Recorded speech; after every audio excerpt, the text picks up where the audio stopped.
નમસ્કાર વિદ્યાર્થી મિત્રો, આગળના લેક્ચરમાં આપણે પ્લાન્કના ક્વોન્ટમ સિદ્ધાંત વિશે અભ્યાસ કરેલો. એમાં આપણે કાળા પદાર્થના વિકિરણ વિશે અભ્યાસ કરેલો. હવે આપણે ફોટો ઇલેક્ટ્રિક અસર વિશે અભ્યાસ કરીએ. તો 1887માં હર્ટ્ઝ નામના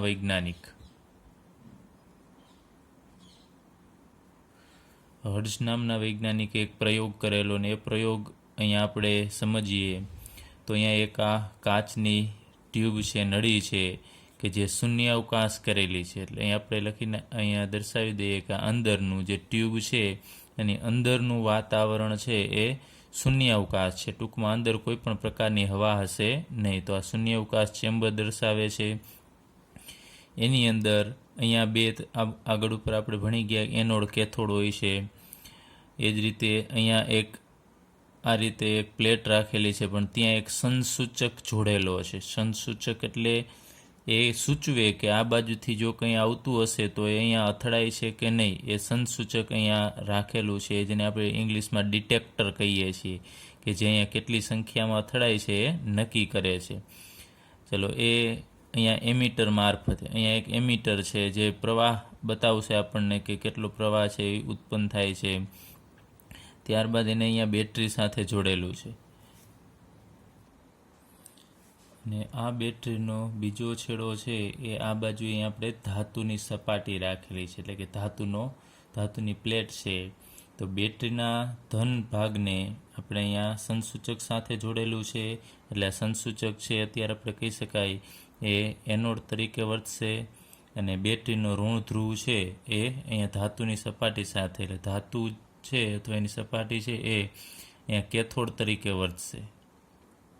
ચલો, આ રીતની રચના અહીંયા કરેલી છે. એક ચેમ્બર છે જે શૂન્યાવકાશ છે, આ બાજુ એનોડ તરીકે એક સંસૂચક છે. સંસૂચક શું કરશે? ઇલેક્ટ્રોન કે કોઈ પણ આવશે એની સૂચના આપણને આપશે, કેટલી સંખ્યા છે એ આપણને કહેશે. એ એમીટર અહીંયા આ વિદ્યુત પ્રવાહ એમીટરમાંથી પસાર થશે એટલે આપણને વિદ્યુત પ્રવાહ કેટલો અહીંયા ઉત્પન્ન થાય છે એ કહેશે.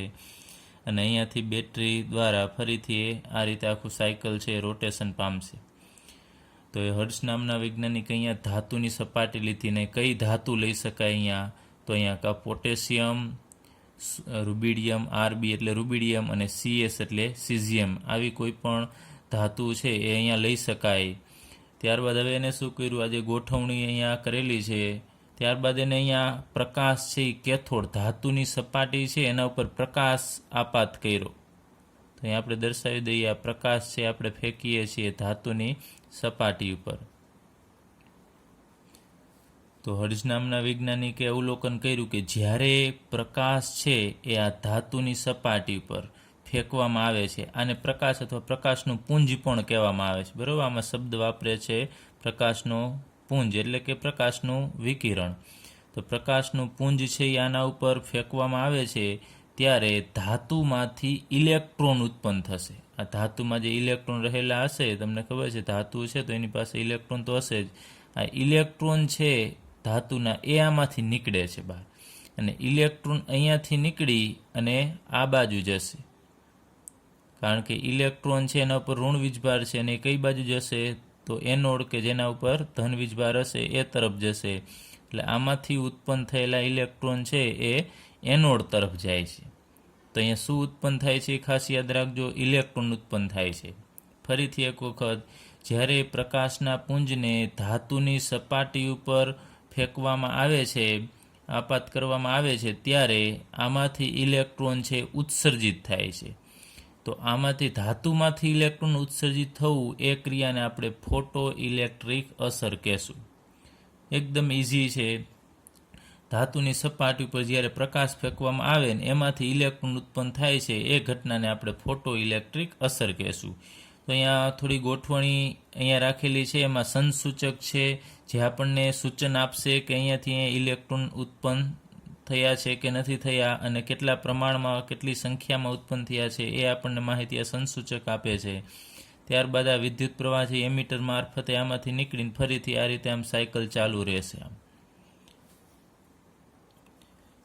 આ સંસૂચક છે એની મદદથી આપણે સંખ્યા ગણી શકીએ છીએ. આ ઉપરાંત ઇલેક્ટ્રોન છે એની ગતિ કેટલી છે, કેટલી સ્પીડમાં, અને ગતિ ઉર્જા કેટલી ઝડપથી જાય છે તેની પાસે અમુક ઉર્જા હશે, એ ઉર્જાને આપણે ગતિ ઉર્જા કહેશું. તો આ ઇલેક્ટ્રોનની ગતિ ઉર્જા કેટલી છે એ પણ સંસૂચકની મદદથી આપણે જાણી શકીએ છીએ. હવે અહીંયા આ ફોટો ઇલેક્ટ્રિક અસરનો પ્રયોગ આપણને આપેલો છે. હવે આ પ્રયોગ કર્યા પછી આપણને તારણ શું મળ્યું એ આપણે લઈએ મળેલા પ્રાયોગિક પરિણામો. ચાલો તેનું પહેલું પરિણામ છે કે ધાતુની સપાટી ઉપર જ્યારે પ્રકાશ ફેંકવામાં આવે છે ને ત્યારે તરત જ એટલે કે પ્રકાશ જેવો અહીંયા ધાતુની સપાટી ઉપર અથડાશે કે તરત જ ઇલેક્ટ્રોન એમાંથી ઉત્સર્જિત થાય છે. એટલે કે કોઈ સમય નથી બગાડતો કે પ્રકાશ આની સાથે અથડાશે પછી થોડા સમય સુધી આપણે રાહ જોવી પડે અને પછી ઇલેક્ટ્રોન ઉત્સર્જિત થાય, એવું થતું નથી. એટલે કે ટૂંકમાં કહીએ કે પ્રકાશ આની સાથે અથડાશે તો તરત જ એમાંથી ઇલેક્ટ્રોન ઉત્સર્જિત થાય છે. જેમ કે આપણે કેમ સ્વિચ બોર્ડ છે તો સ્વિચ બોર્ડમાં આપણે સ્વિચ ચાલુ કરીએ અને બલ્બ છે એ તરત જ પ્રકાશિત થશે, એ જ રીતે અહીંયા જેવું પ્રકાશનું પુંજ છે અહીંયા અથડાશે કે તરત જ એમાંથી ઇલેક્ટ્રોન છે ઉત્સર્જિત થશે. એની વચ્ચે કોઈ સમય ગાળો રહેતો નથી કે અહીંયા અથડાય છે અને અમુક સમય પછી ઉત્સર્જિત થાય, એવું થતું નથી. સમયનો કોઈ ગાળો અહીંયા રહેતો નથી. ચલો આપણે પહેલો પોઈન્ટ જોયો કે ધાતુની સપાટી પર પ્રકાશનો પુંજ જેવો અથડાય છે કે તરત જ તેમાંથી ઇલેક્ટ્રોનનું ઉત્સર્જન થાય છે. એટલે એનો અર્થ એવો થશે કે પ્રકાશના પુંજનું અથડાવવું અને ઇલેક્ટ્રોનનું ધાતુની સપાટી પરથી ઉત્સર્જિત થવું, એટલે કે ઉત્સર્જિત થવું એટલે છૂટું પડવું, એ ઉત્સર્જિત થવા વચ્ચે કોઈ સમયગાળો રહેતો નથી. એટલે કે પ્રકાશ જેવો અથડાશે તરત જ ઇલેક્ટ્રોન છે ઉત્સર્જિત થાય છે. ત્યારબાદ બીજું પરિણામ શું મળે છે કે ઉત્સર્જિત થતા ઇલેક્ટ્રોનની સંખ્યા, એટલે કેટલા ઇલેક્ટ્રોન ઉત્સર્જિત થાય છે એ કેના ઉપર આધાર રાખે છે? તો પ્રકાશની તીવ્રતા અથવા તો એની તેજસ્વીતાના સમપ્રમાણમાં હોય છે. એટલે કે ઇલેક્ટ્રોનની સંખ્યા પ્રકાશની તીવ્રતા અથવા તેજસ્વીતા ઉપર આધાર રાખશે. જો પ્રકાશની તીવ્રતા વધે તો ઇલેક્ટ્રોનની સંખ્યા વધે, અથવા પ્રકાશની તેજસ્વીતા વધે તો ઇલેક્ટ્રોનની સંખ્યા વધે છે. ચલો આ પોઈન્ટ આપણે સમજીએ કે પ્રકાશની તીવ્રતા એટલે શું? તો અહીંયા પ્રકાશનું એક માનો કે વિકિરણ અહીંયા આના ઉપર આપણે ફેંકીએ છીએ, એવા જો વધારે પ્રમાણમાં વિકિરણ આના ઉપર ફેંકીએ તો પ્રકાશની તીવ્રતામાં વધારો થશે. માનો કે આપણે અહીંયા આપણી પાસે ટોર્ચ છે, બેટરી છે, ટોર્ચની મદદથી આપણે એક ટોર્ચની મદદથી આપણે આના ઉપર પ્રકાશ ફેંકીએ અથવા એવી 3-4 ટોર્ચની મદદથી પ્રકાશ છે આના ઉપર ફેંકીએ તો વધુ પ્રકાશ હોય એનો મતલબ કે એની તીવ્રતા વધશે અને ઓછો પ્રકાશ હોય એની મતલબ કે તીવ્રતા એની ઓછી. આટલું યાદ રાખજો. તો ઓછો પ્રકાશ હોય તો એની અંદર આવા વિકિરણો છે ઓછા હશે તો ઓછા ઇલેક્ટ્રોન ઉત્સર્જિત થશે, અને જો વધુ તીવ્રતા, યાદ રાખવાનું તમારે ઓછી તીવ્રતા હોય તો એની અંદર આવા વિકિરણની સંખ્યા છે ઓછી હશે. તો ઓછી તીવ્રતાવાળા પ્રકાશની અંદર આ વિકિરણની સંખ્યા ઓછી હશે, અને વધુ તીવ્રતાવાળો પ્રકાશ હોય તો એની અંદર આ વિકિરણની સંખ્યા છે એ વધારે પ્રમાણમાં હશે. આટલું યાદ રાખજો ખાસ. ઓછી તીવ્રતામાં વિકિરણની સંખ્યા ઓછી અને વધુ તીવ્રતાવાળા પ્રકાશની અંદર વિકિરણની સંખ્યા વધુ. એટલે ટૂંકમાં માનો કે આપણે ટોર્ચ ઓછો પ્રકાશ એક ટોર્ચની મદદથી ફેંકો તો તીવ્રતા ઓછી, અને વધુ ટોર્ચ આના ઉપર ફેંકશો એના મદદથી પ્રકાશ તમે તો એની તીવ્રતા કેવી કહેવાય? વધારે કહેવાય. તો જેમ આવા વિકિરણ છે એ વધારે હશે એમ ઇલેક્ટ્રોનનું ઉત્સર્જન શું કરશે? વધારે કરશે. એટલે અહીંયા માનો કે આ 2 વિકિરણ છે, આપણે એમ કે 2 વિકિરણ 2 ઇલેક્ટ્રોન ઉત્સર્જિત કરે તો એવા આવા અહીંયા 5 વિકિરણ હોય તો એ કેટલા ઇલેક્ટ્રોન ઉત્સર્જિત કરશે? 5. આમ જસ્ટ માત્ર સમજવા માટે અહીંયા કીધેલું છે મેં. તો એ જ રીતે અહીંયા તમારે યાદ રાખવાનું છે કે ઉત્સર્જિત થતા ઇલેક્ટ્રોનની સંખ્યા પ્રકાશની તીવ્રતા અથવા તો તેજસ્વીતાના સમપ્રમાણમાં હોય છે. વધુ પ્રકાશ ફેંકશો તો ઇલેક્ટ્રોનની સંખ્યા પણ વધુ ઉત્પન્ન થશે. ચલો ત્યારબાદ આપણે લઈએ કે દરેક ધાતુ માટે કોઈ સૌથી ઓછી લાક્ષણિક ન્યૂનતમ આવૃત્તિ હોય છે, જેને આપણે દેહલી આવૃત્તિ કહીએ છીએ, અને આ આવૃત્તિથી નીચેની આવૃત્તિએ ફોટો ઇલેક્ટ્રિક અસર થતી નથી. ચાલો આ પોઈન્ટ આપણે સમજીએ. અહીંયા શું કહેવા માંગે છે? હવે અહીંયા આપણે આ ઇલેક્ટ્રોન છે, તમને ખ્યાલ છે ધાતુ ઉપર ધાતુ પાસે ઇલેક્ટ્રોન છે, તો આ ઇલેક્ટ્રોન છે એ ધાતુ સાથે બંધિત હશે. આપણે આગળ ઉપર ભણી ગયા છીએ કે આ પરમાણુનું આ કેન્દ્ર છે અને એની બાહ્યતમ કક્ષા છે, એ બાહ્યતમ કક્ષામાં ઇલેક્ટ્રોન હશે. બરોબર, તો આ ઇલેક્ટ્રોનને આપણે અહીંયાથી બહાર કાઢવો છે. તો એ ઇલેક્ટ્રોનને બહાર કાઢવા માટે અમુક આપણે ઉર્જાની જરૂર પડશે, કારણ કે ઇલેક્ટ્રોન કેન્દ્ર સાથે બંધિત હશે, અહીંયા જોડાયેલો હશે, એટલે આ ઇલેક્ટ્રોન કેન્દ્ર પ્રત્યે આકર્ષાયેલો હશે. તો એ ઇલેક્ટ્રોનને તમારે દૂર કરવો હોય તો અમુક ઉર્જાની એને જરૂર પડે. તો અમુક ઓછામાં ઓછી ઉર્જાની એને જરૂર પડશે. કેટલું તમારે બળ આપવું પડશે આ ઇલેક્ટ્રોનને દૂર કરવા માટે? તો જેટલા બળથી એ કેન્દ્ર સાથે જોડાયેલો છે એટલું બળ તમે આપશો એટલી માત્ર અહીંયાથી છૂટો પડશે. જોજો, ખાસ સમજજો, ઇલેક્ટ્રોન છે એ કેન્દ્ર સાથે અમુક બળથી જોડાયેલો છે, તો એટલું બળ તમે બહારથી આને આપશો એટલે એ એટલી ઉર્જા મેળવી અને બહાર નીકળશે. હવે તમે એનાથી વધુ ઉર્જા આપો, એ જેટલા બળથી જોડાયેલો છે એનાથી પણ તમે વધુ ઉર્જા આપો તો એ છૂટો તો પડશે અને સાથે અમુક ઉર્જા લઈ અને દૂર પણ થશે. તો અહીંયા ઓછી પ્રકાશ છે એની આપણે અહીંયા આવૃત્તિ કહીએ, અહીંયા ન્યૂ આવૃત્તિ. અમુક ઉર્જા એને જરૂર પડશે. આવૃત્તિ એટલે એ પ્રકાશની આવૃત્તિ છે, પ્રકાશ પાસે ઉર્જા હશે. તો આનું આપણે એક બીજું ઉદાહરણ લઈએ. માનો કે અહીંયા આપણે પાસે એક ટ્રક છે અથવા કોઈ પણ એક વાહન છે. આ વાહનને અહીંયા ઊભું છે સ્થિર. ચલો, વાહન છે એ અહીંયા ઊભું છે. હવે એને આપણે ખસેડવું છે આગળ ઉપર, થોડું એને આગળ લઈ જવું છે. તમારે શું કરવું પડશે? થોડુંક બળ આપવું પડશે. માનો કે આ કોઈ ગાડી છે તો એને કોઈ નાનો છોકરો છે, માનો કે એને ધક્કો મારે તો એનાથી એ ગાડી ખસી શકે નહીં, કારણ કે એને પૂરતું બળ આપણે આપતા નથી. તો આ ગાડીને ખસેડવા માટે અમુક ઓછામાં ઓછી બળની જરૂર પડશે. તો એ અમુક બળ તો એને જોશે તો જ એ આગળ વધશે.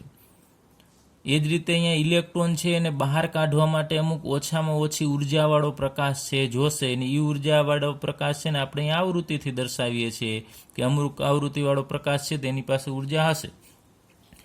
પછી શું થશે કે જો પહેલાં આપણે આ જોઈ લઈએ કે અમુક ઓછામાં ઓછી ઉર્જાની જે જરૂર પડે એને આપણે દેહલી આવૃત્તિ કહેશું. દેહલી આવૃત્તિ. અને દેહલી આવૃત્તિને આપણે μ0 વડે દર્શાવીશું. એટલે સમજો ખાસ, દેહલી આવૃત્તિનો મતલબ શું થશે કે ઓછામાં ઓછી એવી આવૃત્તિ કે જે ઇલેક્ટ્રોનને ઉત્સર્જિત કરી શકે છે, અહીંયાથી દૂર કરી શકે છે, આમાંથી ધાતુમાંથી, એવી આવૃત્તિને આપણે દેહલી આવૃત્તિ કહેશું. હવે માનો કે ઓછામાં ઓછી ઉર્જાની જરૂર પડે છે, એના કરતાં પણ આપણે વધારે ઉર્જા આપીએ તો શું થશે અહીંયા સમજીએ. માનો કે આપણે ખાલી આંકડાકીય રીતે માહિતી લઈએ કે આ ગાડીને ખસેડવા માટે આપણે માનો કે 5 જેટલી ઉર્જાની જરૂર પડે છે. અહીંયા આપણે એકમને કાંઈ દર્શાવતા નથી, માત્ર સમજવા માટે 5 ઉર્જાની, અથવા અહીંયા આપણે બળ રાખીએ તો આટલા 5 બળની જરૂર પડે છે ઓછામાં ઓછી એને ખસેડવા માટે. તો જ્યાં સુધી તમે 4 જેટલું બળ આપશો તો આ ગાડી ખસશે નહીં, 5 બળ આપશો તો થોડુંક આગળ ખસશે. પણ માનો કે તમે અહીંયાથી 8 જેટલું બળ આપો છો, 8 જેટલું બળ આપો છો તો શું થશે? આ ગાડી છે એને ખસવા માટે તો 5ની જરૂર પડે છે, પણ તમે આપો છો એનાથી વધુ, તો 8. તો 5 તો અહીંયા વપરાઈ જવાનું છે ખસવામાં, અને આગળ વધશે તો એ વધશે કેટલું અહીંયા? તો 8 માઇનસ તમે 5 કરશો એટલે 3 બળ જેટલી ઉર્જા છે એ બાકીની આ વાહન છે લઈ અને આમ આગળ વધશે. તો ગતિથી એ આગળ ખસે છે. જરૂર કરતાં પણ તમે વધુ આને ધક્કો મારો એટલે શું થશે? એ ગાડી છે એ ઝડપથી આમ આગળ અમુક ગતિએ છે એ જવા લાગશે, તો વધુ ઉર્જા એ મેળવીને આગળ વધશે. એ જ રીતે અહીંયા જરૂર છે એનાથી પણ તમે વધુ ઉર્જા આપશો, જરૂર છે એટલી વપરાઈ જશે અને વધારાની ઉર્જા લઈને બહાર નીકળી જશે. તો હવે દેહલી આવૃત્તિ છે એને આપણે μ0 વડે દર્શાવશું. એટલે ઓછામાં ઓછી જે ઉર્જાની જરૂર પડે એને આપણે μ0, જેને આપણે દેહલી આવૃત્તિ કહીએ છીએ. હવે અહીંયા આપણે માનો કે કોઈ પ્રકાશ અહીંયા ફેંકીએ છીએ, એની આવૃત્તિ શું છે એને આપણે ન્યૂ વડે દર્શાવીએ. આ પ્રકાશની આવૃત્તિ ન્યૂ છે. તો ઇલેક્ટ્રોનને ઉત્સર્જિત કરવા માટે તમારે કેટલી આવૃત્તિની જરૂર પડશે? તો અહીંયા દેહલી આવૃત્તિ μ0. એટલે દેહલી એટલે શું છે ખાસ યાદ રાખજો, ઓછામાં ઓછી એવી આવૃત્તિ કે જેની મદદથી ઇલેક્ટ્રોનને આપણે ઉત્સર્જિત કરી શકીએ. તો ન્યૂનું મૂલ્ય કેટલું હોય તો આપણે ઇલેક્ટ્રોનને ઉત્સર્જિત કરી શકીએ? તો આપણે કહી શકાય ન્યુ ગ્રેટર ધેન ન્યુ 0 હોવું જોઈએ, તો જ ઇલેક્ટ્રોન છે એ ઉત્સર્જિત થશે. આપણે જે આવૃત્તિ આપીએ છીએ એ આવૃત્તિ ન્યુ 0 કરતાં વધારે હશે, અથવા તો એના જેટલી હોય તો પણ, યાદ રાખજો, ન્યુ 0 જેટલી ઉર્જા આપશો તો પણ એ ઉત્સર્જિત થશે, પણ એના કરતાં વધુ ઉર્જા આપશો તો એ ઇલેક્ટ્રોન ઉત્સર્જિત થાય છે એ અમુક ઉર્જા સાથે ઉત્સર્જિત થશે. જેમ આપણે કીધું કે અહીંયા બળ છે એના કરતાં પણ તમે વધુ બળ આપો છો તો એ ટ્રક છે અમુક વધારાનું બળ લઈને આગળ વધશે, એટલે અમુક ગતિ સાથે આગળ વધશે. એમ અહીંયા ઇલેક્ટ્રોન પણ વધુ તમે જે ઉર્જા આપો છો એ ઉર્જા લઈને બહાર નીકળી જશે, તો એની આપણે ગતિ ઉર્જા કહેશું. ચલો ફરીથી જોઈએ કે દરેક ધાતુ માટે કોઈ સૌથી ઓછી લાક્ષણિક ન્યૂનતમ આવૃત્તિ, જે ઓછામાં ઓછી આવૃત્તિવાળો પ્રકાશ છે એને આપણે ન્યૂ 0 વડે દર્શાવીશું, જેને આપણે શું કહેશું? દેહલી આવૃત્તિ. યાદ રાખજો ખાસ, અમુક ઓછામાં ઓછી આવૃત્તિ કે જે જરૂર પડે છે ઇલેક્ટ્રોનને ઉત્સર્જિત થવા માટે, એવી આવૃત્તિને આપણે દેહલી આવૃત્તિ કહેશું, જેને ન્યૂ 0 વડે દર્શાવવામાં આવે છે. તો આ આવૃત્તિથી નીચેની આવૃત્તિએ ફોટો ઇલેક્ટ્રિક અસર થતી નથી. યાદ રાખજો, ઇલેક્ટ્રોન ઉત્સર્જિત થતો નથી. ઓછામાં ઓછી અમુક આવૃત્તિવાળો પ્રકાશ ફેંકવો જ પડે તો જ ઇલેક્ટ્રોન છે ઉત્સર્જિત થશે અને આપણને ફોટો ઇલેક્ટ્રિક અસર છે જોવા મળશે, નહીતર જોવા મળતી નથી. હવે બીજું કીધું છે જ્યારે ન્યૂ ગ્રેટર ધેન ન્યૂ 0, એટલે આપણે જે પ્રકાશ ફેંકીએ છીએ એ આ દેહલી આવૃત્તિ કરતાં વધારે આવૃત્તિવાળો હોય, જરૂર છે એના કરતાં પણ આપણે વધુ આવૃત્તિવાળો પ્રકાશ છે ફેંકીએ છીએ, ત્યારે ઉત્સર્જિત થયેલા ઇલેક્ટ્રોન અમુક ગતિજ ઉર્જા ધરાવતા હોય છે.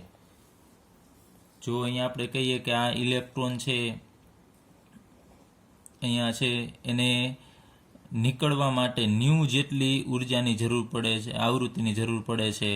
માનો કે આપણે કહીએ કે 500 જેટલી છે એટલી જરૂર પડશે, તો અહીંયાથી જો તમે 500 જેટલી જ આવૃત્તિ ફેંકશો, અહીંયા 500 જેટલી, તો ઇલેક્ટ્રોન માત્ર અહીંયાથી નીકળશે, કાંઈ ઉર્જા લઈને બહાર ઝડપથી ભાગશે નહીં, કારણ કે એને અહીંયાથી માત્ર દૂર થવા માટે જ ઉર્જાની જરૂર પડે છે 500. ન્યૂ 0 છે, માનો કે 500 છે, તો એટલી ઉર્જા જ તમે ફેંકો એટલે એની પાસે વધારાની ઉર્જા રહીએ નહીં કે બહાર નીકળી શકે. પણ માનો કે તમે ન્યૂ છે એ 1500 જેટલી આવૃત્તિ ફેંકો છો, હર્ટ્ઝ અથવા સેકન્ડ ઇન્વર્સ તમે જે કહો તે, એટલી તમે ફેંકશો આના ઉપર, તો 500 તો વપરાઈ જવાની છે. એ ક્યાં વપરાશે? તો એને ઇલેક્ટ્રોનને અહીંયાથી છૂટું પડવા માટે 500 વપરાઈ જશે. તો 1500 ફેંકો છો અને એમાંથી 500 વપરાઈ જશે, તો બાદ કેટલું થશે? તો 1500 - 500, તો આપણને જવાબ મળશે 1000. તો 1000 જેટલી આવૃત્તિની જે ઉર્જા હશે એ ઉર્જા સાથે ઇલેક્ટ્રોન ઉત્સર્જિત થશે, જેને આપણે ગતિ ઉર્જા કહેશું. તો અહીંયા 1500 શું છે? તો ન્યૂ, અને અહીંયા ન્યૂ 0 એમાંથી આપણે બાદ કર્યું છે, બીજું કાંઈ જ નથી, એટલે એનો જે બાદ બાકી આપણને મળશે એ ગતિજ ઉર્જા સ્વરૂપે. ટૂંકમાં જેટલી વધારાની ઉર્જા આપશો ને એ ઇલેક્ટ્રોન લઈને ઝડપથી બહાર નીકળી જશે, અમુક ગતિ ઉર્જા સાથે ઉત્સર્જિત થશે. તો આ ઉદાહરણ આપણે અહીંયા ફરીથી આ ગાડીનું ઉદાહરણ લીધું તો એની મદદથી સમજીએ. જરૂર 5 છે, એના કરતાં તમે જેટલું બળ વધારે આપશો એટલી ઝડપથી, એટલી ગતિથી ગાડી છે આગળ વધશે. એવી જ રીતે અહીંયા ઇલેક્ટ્રોનનું પણ એ જ રીતે છે, તમે જેટલી વધારે આવૃત્તિ આપશો એટલી ગતિજ ઉર્જા સાથે ઇલેક્ટ્રોન છે ઉત્સર્જિત થશે. હવે ઇલેક્ટ્રોન અહીંયાથી જે ઉત્સર્જિત થશે એની ગતિ ઉર્જા છે એ કેના ઉપર આધાર રાખશે? તો પ્રકાશની આવૃત્તિ ઉપર. આવૃત્તિ 1500 આપશો તો ગતિ ઉર્જા છે આપણે એમ કહીએ કે 1000 જેટલી હશે. પણ જો અહીંયા 2000 તમે લેશો તો અહીંયા 1500 થશે, અહીંયા 2500 લેશો તો અહીંયા 2000 થશે. તો આપણે કહી શકાય કે ઇલેક્ટ્રોનની ગતિજ ઉર્જા એ પ્રકાશની જે આવૃત્તિ છે એના વધારા સાથે વધે છે.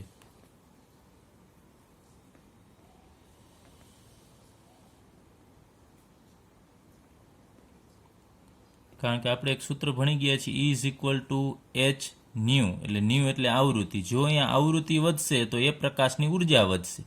E = h ન્યૂ એટલે આવૃત્તિ, આવૃત્તિ વધે તો એની ઉર્જા વધે.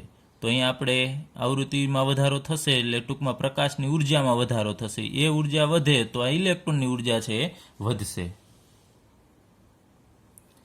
ચાલો હવે આપણે જોઈએ કે અત્યાર સુધીના આપણે જે બધા જ પરિણામો જોયા એ ચિરસમ્મત ભૌતિક વિજ્ઞાનના નિયમોના આધારે સમજાવી શકાતા નથી. એટલે કે આપણે જે ફોટો ઇલેક્ટ્રિક અસર ભણી ગયા, કાળા પદાર્થનું વિકિરણ છે, એ બધું ભણી ગયા. એ ચિરસમ્મત ભૌતિક વિજ્ઞાનના નિયમોના આધારે સમજાવી શકાતું નથી. આ સિદ્ધાંત પ્રમાણે પ્રકાશના પુંજની ઉર્જા, આ સિદ્ધાંત પ્રમાણે શું કહે છે? પ્રકાશના પુંજની ઉર્જા પ્રકાશની તેજસ્વીતા પર આધાર રાખે છે. એટલે હવે આ ખાસ સમજવાનું છે. પ્રકાશના પુંજની ઉર્જા એટલે માનો કે આ પ્રકાશનું પુંજ છે, પુંજ એટલે વિકિરણ. એ પ્રકાશના પુંજની ઉર્જા, આની ઉર્જા છે એ કેના ઉપર આધાર રાખશે? પ્રકાશની તેજસ્વીતા ઉપર. તો જો એક જ પુંજ હોય તો ઉર્જા ઓછી હોય એવું કહે છે આ સિદ્ધાંત. અને જો પ્રકાશનું પુંજ તમે વધુ પ્રમાણમાં, જો આપણે કહીએ છીએ કે જેમ ટોર્ચ આપણે વધારે પ્રમાણમાં રાખશું તો તેજસ્વીતા વધે, તો આ સિદ્ધાંત એમ કહે છે કે પ્રકાશના પુંજની ઉર્જા, આ જે ઉર્જા છે એ પ્રકાશની તેજસ્વીતા પર આધાર રાખે છે. એટલે તેજસ્વીતા એટલે કે વધુ તીવ્રતા. વધુ તીવ્રતા હોય તો એની ઈ છે એ વધુ થશે, અને તેજસ્વીતા ઓછી હોય તો એની ઈ ઉર્જા છે એ ઓછી થશે. એવું આ સિદ્ધાંત કહે છે આપણને. બીજા શબ્દોમાં આ સિદ્ધાંત શું આપણને કહે છે કે ઉત્સર્જિત થતા ઇલેક્ટ્રોનની સંખ્યા, જે ઇલેક્ટ્રોન ઉત્સર્જિત થાય છે એની સંખ્યા અને તેમની ગતિજ ઉર્જા પ્રકાશની તેજસ્વીતા પર આધાર રાખશે. એટલે પ્રકાશની તેજસ્વીતા અથવા તો તીવ્રતા, જો તીવ્રતા અથવા તેજસ્વીતા વધશે તો ઇલેક્ટ્રોનની સંખ્યા પણ વધશે અને ગતિ ઉર્જા પણ વધશે. ચાલો એ અહીંયા આપણે સમજીએ કે આ ઇલેક્ટ્રોન છે એને આ ધાતુની સપાટી છે, અહીંયા એની કક્ષા છે, અહીંયાથી આપણે ઇલેક્ટ્રોનને ઉત્સર્જિત કરવો છે.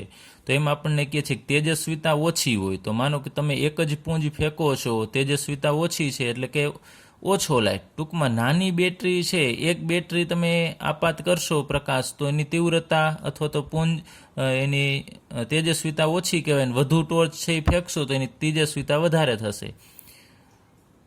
તો અહીંયા તેજસ્વીતા છે એ જો ઓછી હશે તો અહીંયા ઇલેક્ટ્રોનની સંખ્યા કહે છે આપણને, સંખ્યા પણ ઓછી થશે અને એની આપણે ગતિજ ઉર્જા આગળ ઉપર વાત કરી કે ઇલેક્ટ્રોન અમુક વધારાની ઉર્જા લઈને જે બહાર નીકળે છે એની ગતિજ ઉર્જા, એ બંને કેના ઉપર આધાર રાખશે? તો આની તેજસ્વીતા ઉપર આધાર રાખશે.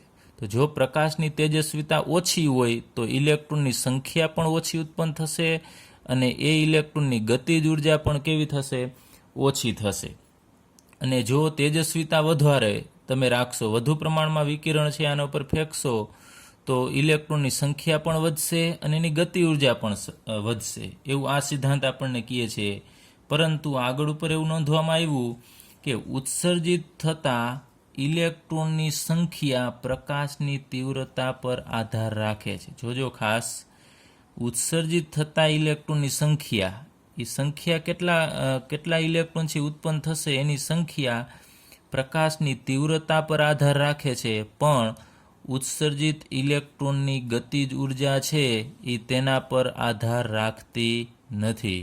જૂનો આ સિદ્ધાંત શું આપણને કહે છે કે સંખ્યા અને ગતિ ઉર્જા બંને તેજસ્વીતા ઉપર આધાર રાખે છે, પરંતુ હકીકતમાં માત્ર ઇલેક્ટ્રોનની સંખ્યા છે એ જ તેજસ્વીતા ઉપર આધાર રાખે છે. ગતિજ ઉર્જા છે એ તેજસ્વીતા ઉપર આધાર રાખતું નથી. ચાલો એનું આપણે એક ઉદાહરણ લઈએ. માનો કે આપણે કોઈ એક ધાતુનો ટુકડો લીધેલો છે અને એની અંદર ઇલેક્ટ્રોન છે, ધાતુ પાસે ઇલેક્ટ્રોન હશે, એ ઇલેક્ટ્રોનને આપણે ઉત્સર્જિત કરવા છે. તો એના માટે આ ધાતુ છે એના ઉપર આપણે લાલ પ્રકાશ છે ફેંકીએ તો લાલ પ્રકાશ છે તમને ખબર છે, આછો લાલ પ્રકાશ હોય, ડાર્ક લાલ પ્રકાશ હોય, તો એની આવૃત્તિ જુદી જુદી હોય છે. 4.3 થી 4.6 ગુણ્યા 10⁻14 હર્ટ્ઝ જેટલો લાલ પ્રકાશ છે એની આવૃત્તિ હોય છે. 4.3 થી 4.6, તો 4.6 છે તો એ વધુ તીવ્રતા થશે એની, તો એની આવૃત્તિ વધારે થશે. તો તમે 4.3 થી 4.6 સુધી તમે કોઈ પણ પ્રકાશ, આ લાલ રંગ છે એની કોઈ પણ આવૃત્તિ તમે આ ઇલેક્ટ્રોન ધાતુની સપાટી ઉપર ફેંકશો તો ઇલેક્ટ્રોન છે એ ઉત્સર્જિત થતા નથી. ખાસ સમજો, તમે કેટલો પણ માનો કે લાલ પ્રકાશ છે એ તમે એક ટોર્ચની મદદથી અહીંયા ફેંકો છો એટલે તીવ્રતા ઓછી થાય. પછી તીવ્રતા વધારવા માટે વળી પાછો તમે બીજો પ્રકાશ ફેંકો ત્રીજી ટોર્ચની મદદથી. ગમે એટલી તમે અહીંયા 25-50 કેટલી પણ ટોર્ચ રાખો, અહીંયા તેજસ્વીતા વધારો, તમે તેજસ્વીતા છે ગમે તેટલી વધારે રાખો ને તો પણ ઇલેક્ટ્રોન ઉત્સર્જિત થશે ને. અહીંયા તમે આપણે ટોર્ચ નહીં ફોક્સ રાખીએ, લાલ રંગના પ્રકાશને અહીંયા 10-20 ફોક્સ છે આના ઉપર તમે ધાતુની સપાટી ઉપર ફેંકશો એનો પ્રકાશ તો પણ ઇલેક્ટ્રોન ઉત્સર્જિત થતા નથી. જ્યારે પીળો પ્રકાશ એ તમે ધાતુની સપાટી માનો કે એક ટુકડો છે ધાતુનો, એના ઉપર નબળો પીળો પ્રકાશ એટલે એકદમ આછો પીળો પ્રકાશ, નબળો પીળો એટલે આછો કે જેની આવૃત્તિ ઓછી હોય, એ પણ તમે ફેંકશો ને આના ઉપર નબળો પીળો એટલે એની તેજસ્વીતા કેવી કહેવાય? ઓછી કહેવાય. અને અહીંયા આપણે ઘણી બધી તેજસ્વીતા આપી છે, તેજસ્વીતા ઘણી બધી વધારે હોય અથવા તીવ્રતા વધુ હોય તો પણ ઇલેક્ટ્રોન ઉત્સર્જિત થતા નથી. અને આ નબળા પીળા પ્રકાશનું તમે થોડા પુંજ પણ આના ઉપર ફેંકશો તો ઇલેક્ટ્રોન છે એમાંથી ઉત્સર્જિત થશે.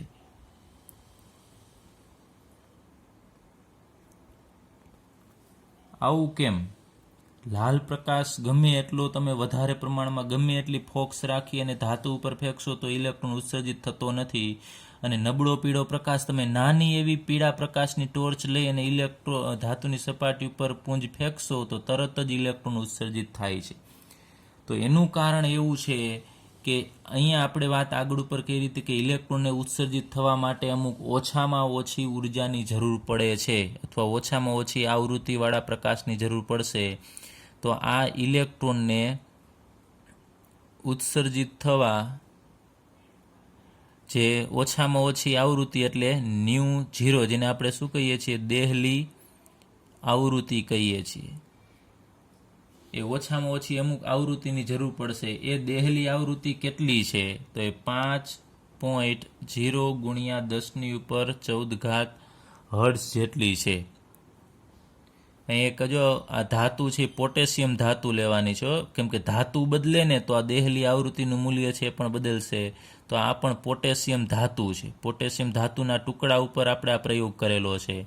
અને આ જે દેહલી આવૃત્તિનું મૂલ્ય છે એ પણ પોટેશિયમ માટેનું છે. પોટેશિયમ ધાતુ માટે દેહલી આવૃત્તિ એટલે કે પોટેશિયમમાંથી ઇલેક્ટ્રોન કાઢવું હોય તો ઓછામાં ઓછી આટલી આવૃત્તિવાળો પ્રકાશ તમારે ફેંકવો જોઈએ.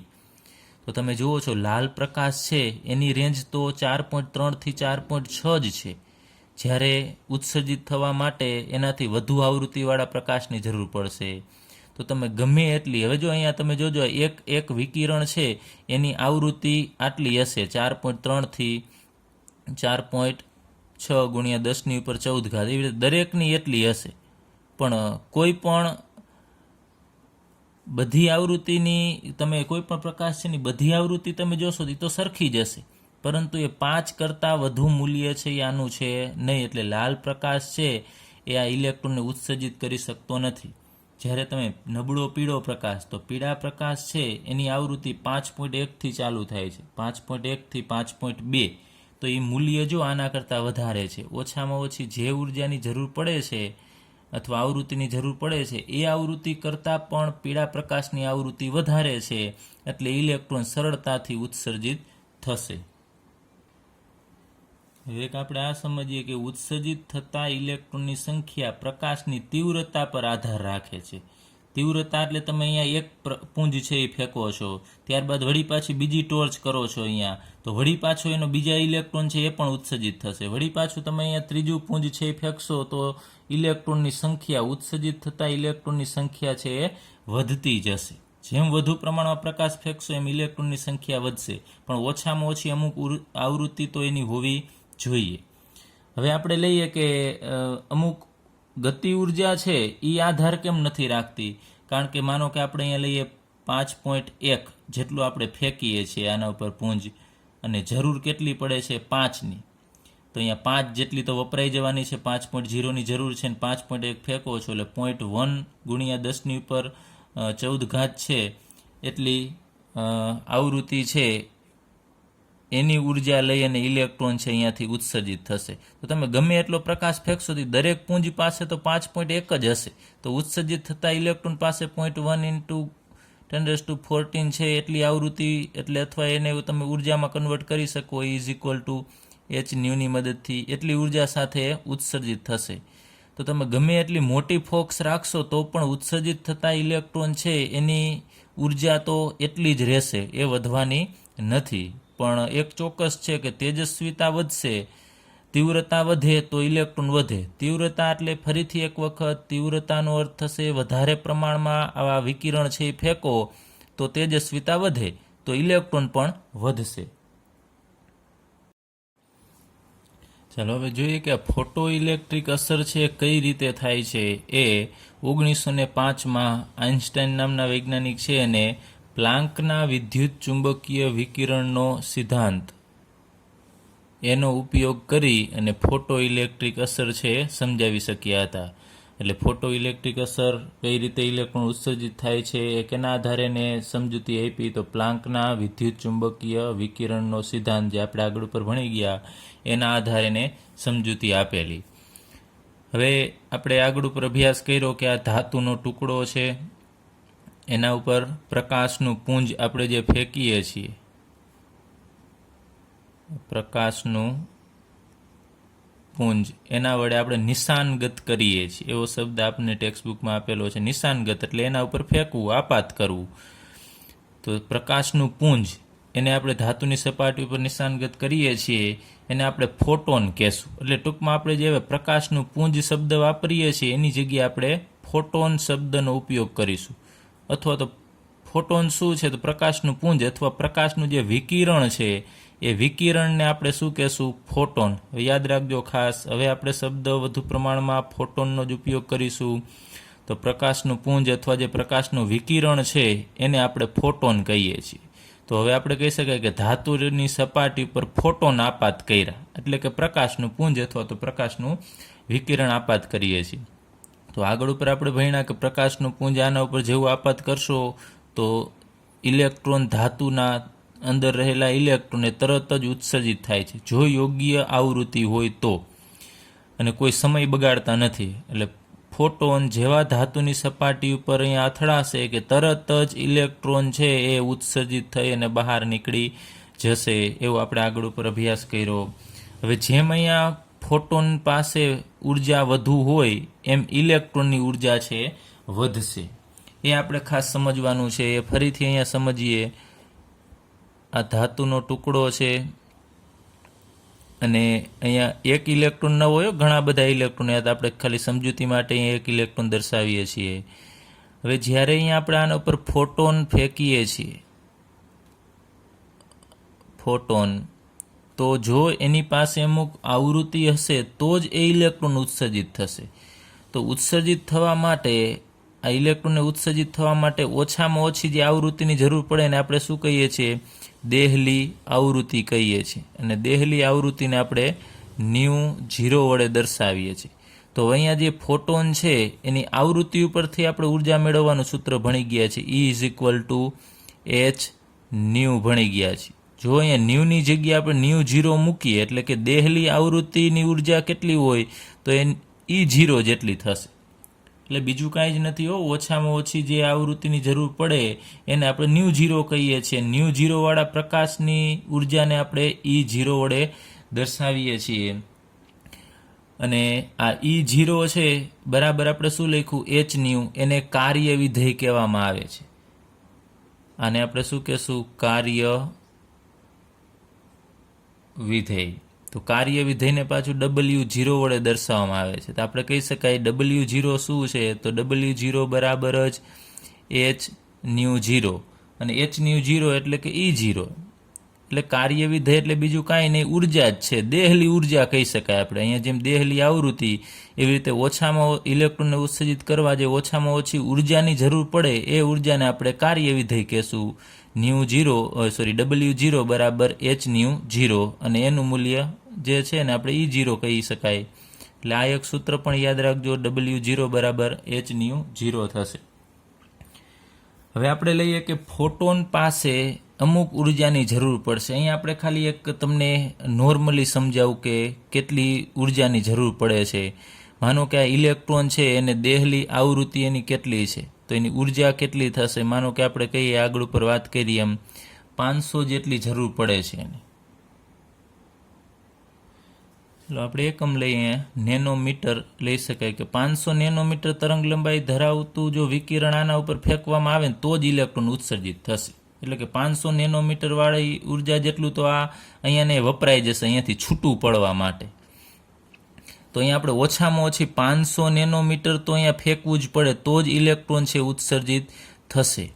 પરંતુ હવે આપણે 500 નહીં પરંતુ 600 નેનોમીટરનો પ્રકાશ છે આના ઉપર ફેંકીએ. 600 નેનોમીટર આવૃત્તિનું મૂલ્ય કેટલું છે? 600 નેનોમીટર. જે આપણે આવૃત્તિ આપીએ છીએ એને માત્ર 90 વડે દર્શાવીએ અને જેટલી જરૂર પડે છે એ આવૃત્તિને આપણે 0 વડે દર્શાવીશું.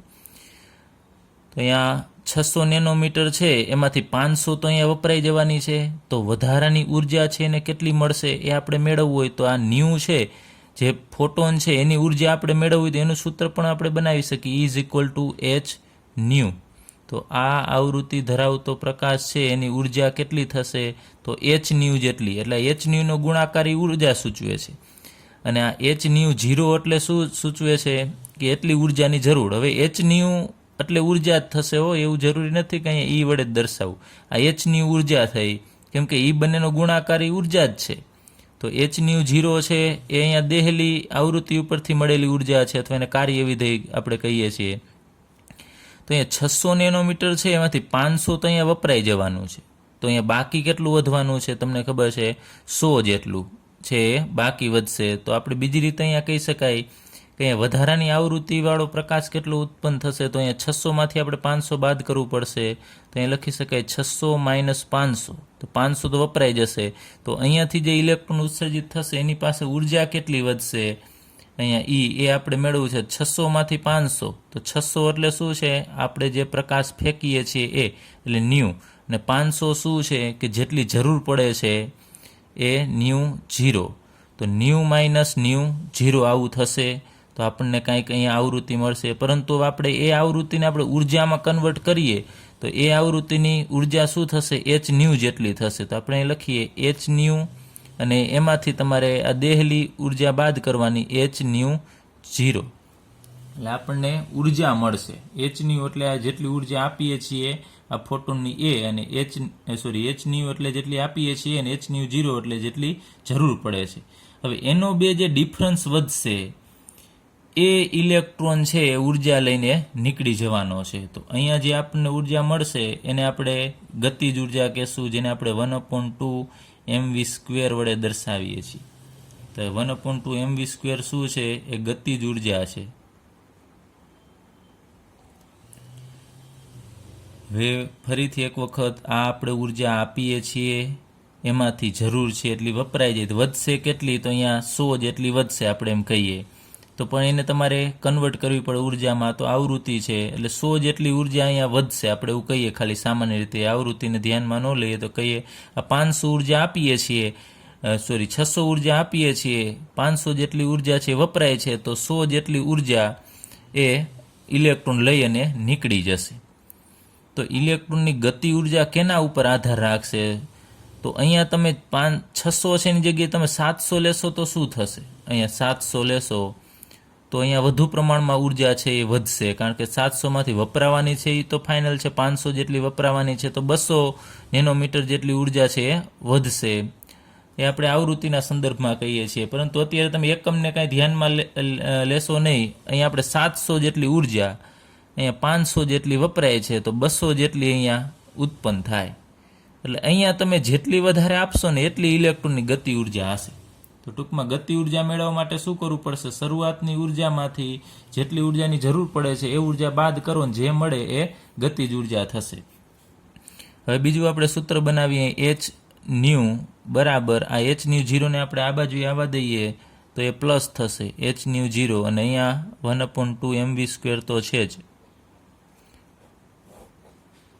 તો આ ઉર્જા સંચયનો નિયમ છે કે આપણે કીધું તો ઉર્જા છે એ અચળ હોય છે. તો તમે જેટલી ઉર્જા આપો છો એ અહીંયા h² છે આપો છો એ ઉર્જા, એમાંથી અહીંયા અમુક વધારાની ઉર્જા છે એ ઇલેક્ટ્રોન લઈને નીકળી ગયો, એ અહીંયા એ આ દર્શાવે છે અહીંયા HNU 0 એટલે જેટલી જરૂર પડે છે એ, અને વધારાની ઉર્જા લઈ અને જે નીકળી ગયો ઇલેક્ટ્રોન એ 1/2mv². એટલે આ બંનેનો સરવાળો કરશો ને એટલે તમને આ મળશે. તો જેમ કે આપણે લઈએ 700 અહીંયા ફેંકીએ છીએ તો 500 જેટલી જરૂર પડે છે અને 200 છે એ ઉત્પન્ન થશે. તો આ 500 ને 200નો તમે સરવાળો કરશો, અહીંયા માનો કે 500 પ્લસ અહીંયા 200, તો આપણને કેટલા મળવાના છે? 700 મળી જશે.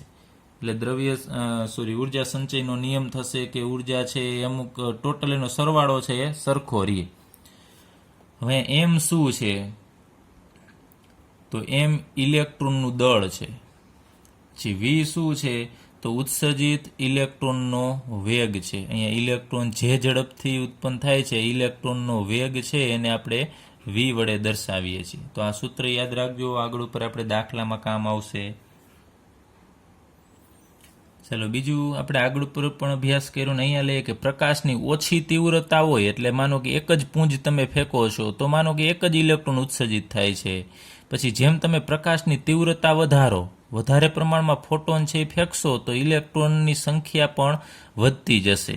એટલે કે ઓછી તીવ્રતાવાળો પ્રકાશ છે એ ઓછા ઇલેક્ટ્રોન ઉત્પન્ન કરી શકે છે, અને વધુ તીવ્રતાવાળો પ્રકાશ છે એ તમે આના ઉપર ફેંકશો તો વધુ ઇલેક્ટ્રોન છે ઉત્સર્જિત થશે.